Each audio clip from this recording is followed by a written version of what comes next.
من ناوم دکتۆرە مەها حەسەن بەکر، پرۆفیسۆرم لە بواری دەروونزانی دروستی دەرونی و سەرۆکی بەشی دەروونزانیم لە کۆلێژی ئاداب. ئەم بەشەمان لە کۆلێژی ئاداب لە ساڵی 2009-2010 کرایەوە لەسەر خواستی چەند وەزارەتێک کە پێویستیان بە پسپۆری دەرونی بوو، پیور سایکۆلۆجی کە جیاواز بێ لە کۆلێژی پەروەردە کە تەنها بۆ وەزارەتی پەروەردە بوو، بۆیە ئەو بەشە دامەزرا لە ساڵی 2009-2010 دەستی پێکرد بە وەرگرتنی قوتابیانی بەکەلۆریۆس و ئەو بابەتانە کە دانرا بۆ بەکەلۆریۆس لەسەر ئاستی عێراق و ڕۆژهەڵاتی ناوەڕاست و هەروەها چەند زانکۆیەکی جیهانی وەرگیرا. دواتر هەندێک گۆڕانکاری کرا لە سەر بابەتەکان بە پێی ئەو لیژنانە کە دروست بوو لە وەزارەتی خوێندنی باڵا، هەروەها لە سەرۆکایەتی زانکۆ، ئەویش بە پێی خواستی کۆمەڵگا لەبەرەوەی بەشی دەروونزانی پەیوەندی هەیە بە کۆمەڵگا و بە ڕەفتار و بەو دیاردانە کە لە ناو کۆمەڵگا دەگۆڕدرێن بە پێی بارودۆخی ئابووری و سیاسی و کۆمەڵایەتی کۆمەڵگای خۆمان. بەنسبەتی ستافی بەشەکەمان، طبعاً ستافی بەشەکەمان یەکەمە لەسەر ئاستی کوردستان کە 6 پرۆفیسۆرمان هەیە. ڕاستە لەلایەن ژمارەی مامۆستایان 15ینە،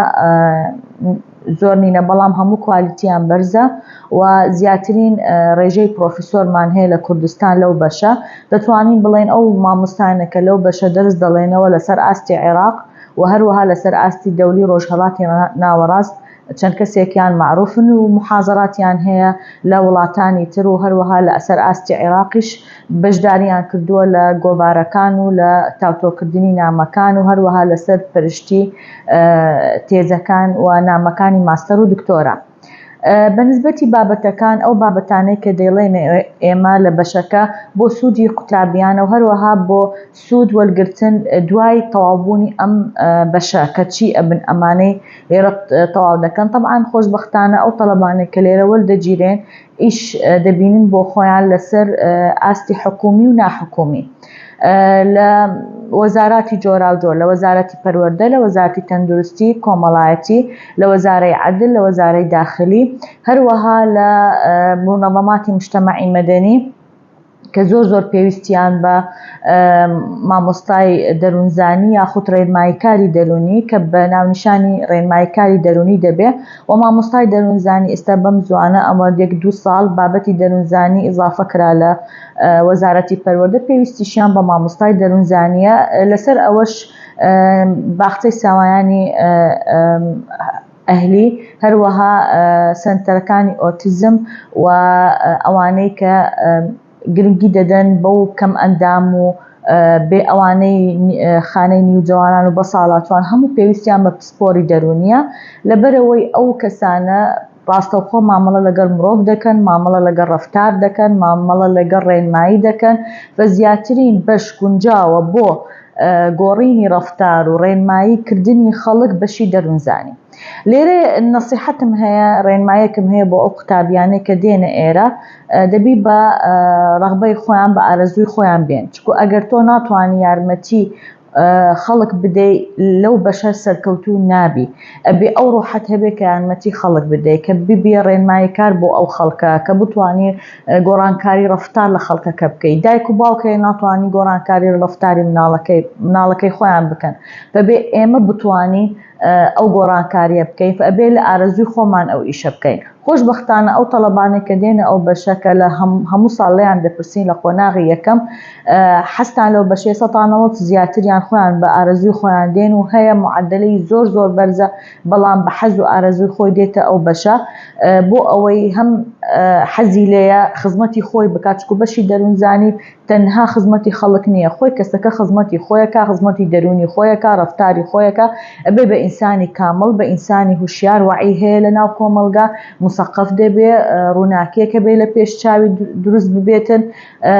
لەسەر ئەو ئەساسە هەم یارمەتی خۆی و کەسایەتی خۆی دا و هەم یارمەتی بەرامبەرەکەت دەدا. هەروەها لە پاڵ دیراساتی ئەوەلی یاخود بەکەلۆریۆس دیراساتی عولیەشمان هەیە، ئەویش تاکە قسمین ئێمە لە 2010 توانیمان دوای ساڵێک لە وەرگرتنی قوتابیانی بەکەلۆریۆس قوتابیانی ماستەر و دکتۆراش وەرگرین. ئەویش لەبەرەوەی ستافی قسممان ستافێکی باش بوو، هەموو پرۆفیسۆر بوون. هەروەها لە ساڵی 2011 کە تەڵەبەکانی ماستەرمان وەرگرت و دکتۆرا کە من ئەو وەختە قوتابی دکتۆرا بووم لێرە، بەپێی ئەمری وەزاری ماستەرەکان کرا بە بۆرد، واتە ئەو بەشە کە زیاترین بەش علمیە و زانستیە و ستافی هەیە ئەبێ بە بۆرد. هەموو کوردستان لەو پسپۆرە دێنە ئەو بەشە. ئێمە بەشەکەمان بوو بە بۆردی کوردستان لە دەروونزانی و 18 قوتابی ماستەرمان هەبوو و لە تەخەسوسات پسپۆری جیاوازمان هەیە. پسپۆریمان هەیە لەسەر ئاستی عێراق دەگمەنە وەکو دەروونزانی سیاسی، پسپۆری کۆمەڵایەتیمان هەیە، معرفیمان هەیە، پەروەردەیی، گەشە. ئێستا حالیان لە ماستەر و لقی گەشەش دەکرێتەوە، ئەکلینیکی و هەروەها ئەرێنی دەروونزانی، ئەرێنی دروستی دەرونی، کەسایەتی. ئەو هەموو پسپۆریانە ئێمە لە پاڵ دەروونزانی مەوجودە و ئەتوانێت تەڵەبە لێرە لە پسپۆری ماستەر و دکتۆرا پسپۆری پێوەرگرێ. گرنگترین شت ئێمە لە بەشی خۆمان ئەوەیە کە ڕێککەوتن هەیە لە بینی ستافی بەش و ڕێککەوتن هەیە لەگەڵ قوتابیان و هەروەها مامۆستا ئەتوانێ لە بواری عملیش سوود، یعنی قوتابیان سوود لە مامۆستا وەرگرن، سەردانی شوێنەکان دەکەین، چ نەخۆشخانەی دەرونی، چ ئەو شوێنانەی تابعی وەزارەتی کۆمەڵایەتی. لێرە بە عملی تەڵەبە دەتوانێت سوود وەربگرێ. هەروەها پرۆژەیەکیشمان هەیە کە بتوانین تەڵەبە 2 مانگی هاوین کە ناجح بێ لە مەرحەلە 3 لە بۆ 4 ئەو پرۆژەیە ئەگەری تەقدیممان کردووە بۆ ڕئاسە، بۆ سەرۆکایەتی زانکۆ، پێشکەشمان کردووە، ڕەنگە موافقەی ئینشاءڵڵا ئەو زوانەی پێبێتەوە کە مەخشی هاوینە، هەبی مەشقی هاوینە بۆ ئەو قوتابیانەی کە ناجح بن بۆ مەرحەلە 4 لەو شوێنانەی کە باسم کرد، کە بتوانن زیاتر بە عملی تەعامل لەگەڵ کەیسەکان بکەن و خەڵکەکان ببینن، بۆ ئەوەی نزیک ببنەوە لە کۆمەلگا، بۆ ئەوەی عملیان زیاتر بێ. و من زۆر پێخۆشحاڵم ئەو قوتابیانم کە تەلەفۆنم بۆ دەکەن، مدیری ئۆتیزم یاخود سنتەرەکانی ئۆتیزم و باخچەی ساوایان و مەکتەبەکانی ئەهلی کە دەڵێن قوتابی باشتان هەیە، پێویستمان پێ و جاروبار بێ ئێمە ئەڵێن گروپێکمانەوێت تعینیان بکەین لە منەظەمات، واتە قوتابیەکانمان ئاکتیڤن لە بواری عملی بەپێی ئەو دەرسانە و ئەو مادانەی کە وەلی دەگرن. هەروەها بابەتی اختیاریشمان دانایە، بەپێی ڕغبەی قوتابی و حەز و ئارەزوی قوتابی بتوانێت اختیاری بابەتەکە بکە تا بتوانێت معلوماتی خۆی، زانست و زانیاریەکانی خۆی لەم بابەتە، لەم پسپۆریە زیاتر بێ. ڕێنمای ئەخیرم کۆتاییم لە بۆ قوتابیان بە ئارەزوی خۆتان وەرنە ئەو بەشە. دوا ڕۆژێکی باشی هەیە، چ لە ئاستی حکومی و چ لە ئاستی ناحکومی، تۆ ئەتوانی زۆر شت پێشکەش بکەیت و زۆر کەس پێویستی بە دەروونزانیە، بەڵام دەبی لە زمانێک زیاتر بزانی بۆی بتوانی خزمەتی هەموو چینەکان بکەیت. و هەروەها محاولە بکەن دائیمەن قوتابی محاولە بکاتن لە بابەتەکان لە ئامادەبوون، یعنی خۆی تەرخان بکە بۆ ئەوەی زیاتر ئاکتیڤ بی